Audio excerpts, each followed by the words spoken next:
with the deny and defund. Do you think they should have released his manifesto? Oh, yeah, I don't mind. Because some of the other shootings we've had in this country and other places, we still don't know anything about the person who shot at Trump. We still don't know much about the person who committed that atrocity at the Christian school in Nashville. There's a lot of shootings. The Las Vegas mass shooting we know nothing about. There's a lot of things we are hidden from us. And then this guy, Geraldo, shoots, and we know more in 5 minutes about him than we know about all these other people. And I wonder why that is. That's Republican Scott Jennings noticing something about the recent slaying of the United Healthcare CEO that a lot of hacks and establishment media seem to be overlooking. Welcome to Nerk News, I'm Nerkish, and it looks like the media is still obsessed with equivocating the Daniel Penny case and the murder of Brian Thompson. Here's the puppets on CNN attempting to justify the bizarre sympathy and support Thompson's killer has been receiving from the left. Second of it, we don't publish the manifesto for reasons of elevation. Now, if manifestos are outlined, particularly in some mass shootings where there's something that's already out there, then, you can read it, but you don't elevate it. You don't but Scott dignify just made a sort point of where he said, how come there's ones we don't know? And you said it with this, kind of question mark, right? And there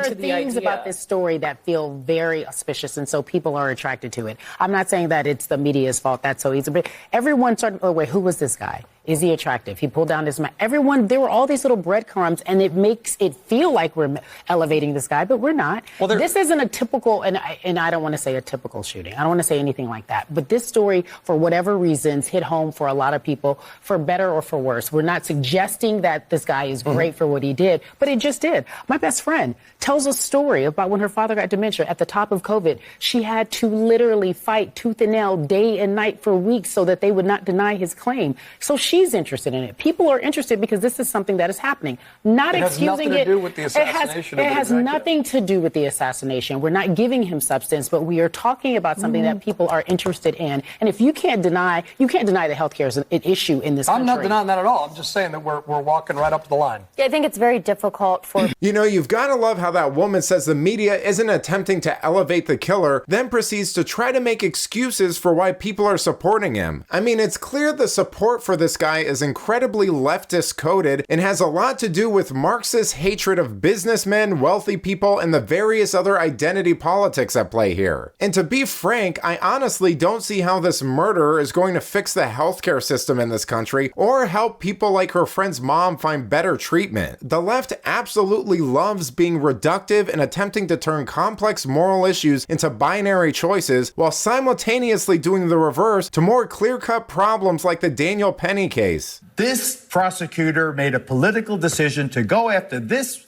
white Marine because of his constituency. And I think that he really... Can I ask a question related to this then? What do you say to the parents of a victim who dies in this circumstance? You just say, hey, sorry, not my gig? And brag is not the first move, he'd be the last. This is not me saying it's good or bad, but prosecutors do go after people all the time for a variety of things. You keep referring to Neely as the victim. I think Penny is the victim in this case, and I think the people on that. I think people on the train are the victims. I have a tendency to call the people who die a victim. We have different ideas about that, but to my mind, someone lost a child, and I'm always going to feel for that person. That's just how I'm built. It's like a Christian thing. But the reason why I'm asking is... Are you saying I'm not a Christian? I'm not at all. I just want to make sure that you understand it's a values-based comment. Are you saying I don't have any values? Not a political one. Are you saying I don't have any values? No, Scott, she's not saying that. He is, but he needs a clip for the internet, so I need to, Exactly. but in the meantime, the reason why I'm saying it is because what do you say to a family when someone has died and you're the prosecutor? Well, you just say... There was so much dysfunction surrounding the person who died on the subway that I think that to bring in the family argument, although I absolutely agree that everybody has family, everybody has someone who cares about them, or do they?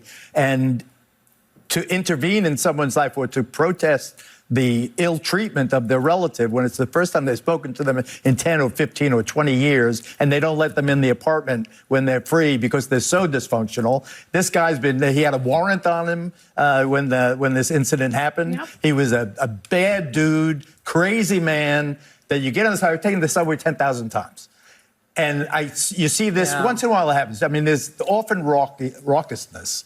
if that's the word. But it's seldom this menace. It's really infrequent. This is why quality it's of one life in 100 actually or one in matters. 200. Well, she is right about one thing. Prosecutors do go after people all the time for a variety of things. Just ask Trump. However, I don't know why her little attempt at emotional blackmail should come into play here. I mean, she keeps asking, what do you say to the parents of the victim, as if laws should be determined by sad things happening. Maybe we should just tell the truth and say your son was violent, mentally ill, and unfortunately did something that led to this tragic scenario. Or maybe we should just ask, what went wrong in your son's life that he ended up mentally ill and wandering the streets with 40 prior arrests, including violent incidents like assaulting subway riders. That CNN hack might be in the right that Neely was a victim, but it wasn't Penny that wronged him. There were clearly a number of things that happened in Neely's life and choices he made that led him to that point in time, and regardless of what people like her want to try to argue, tragic life experiences don't absolve you of responsibility or agency over your actions, no matter how sad that might be for your loved ones. But let me know what you think. How long will establishment media keep milking these cases? Do you see any similarities between the two? Let me know in the comments, and if you enjoyed this video, please give it a like and subscribe to the channel. That stuff really does help us out. Until then, this has been Nerk News. Thanks for watching. Bye!